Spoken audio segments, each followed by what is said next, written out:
Hello everyone, welcome back to my channel Soumita Das 27। সকালে চা খেয়ে উঠে মা ব্রেকফাস্টে রুটি আর চিকেন করেছিল, সেটা খেয়ে নিয়েছিলাম। খেয়ে নিয়ে বিগ বাস্কেটে কিছু অর্ডার দেওয়া ছিল, সেগুলো চলে এসেছিলো। ওই চা, বাটার, ভিমবার, বিস্কুট, ম্যাগি, তারপরে গুঁড়ো দুধ, নিমাইল, সার্ফ এক্সেল এইসবই ছিল আর কি। ওইগুলো আনপ্যাক করে নিয়েছিলাম। তারপরে একবারে সন্ধেবেলা চলে গেছিলাম একটু কদমতলায়, আমি, মাসি আর মা গিয়েছিলাম। কিছু অল্প কেনাকাটি করার ছিল, মেনলি বালিশ কেনারই ছিল। তোমাকে বললাম বালিশগুলো পরে কিনবে, ওগুলো বইতে হবে, তো তোমাদের কি শাড়ি কেনার আছে কিনে নাও।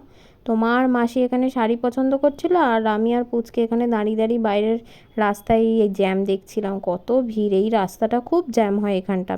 তারপরে একটুখানি ঠাকুরের জন্য জামা কিনতে গেছিলাম, জামা কিনে আর ওর এই যে বায়না বাবলস কিনবে, কি বাবলের গান এটা, ওটা কিনেছিল। তারপর বালিশ কিনে নিয়ে বাড়ি চলে এসেছিলাম। আর এখানে মহারাজা একবারে বালিশের মধ্যে খেলনা নিয়ে শুয়ে পড়েছে, আরাম করছে। ওর সব কটা বালিশ একসাথে চাই। সেদিনকে শনিবার ছিল সম্ভবত, ওই জন্য কালী মন্দিরে ভোগ দিচ্ছিল, তো লাইটটা কিনতে গিয়েছিলাম, তখন ভোগ নিয়ে এলাম, খিচুড়ি আর আলুর দম, আর রাত্রিরে লুচি, ছোলার ডাল আর পান্তুয়াকে শেষ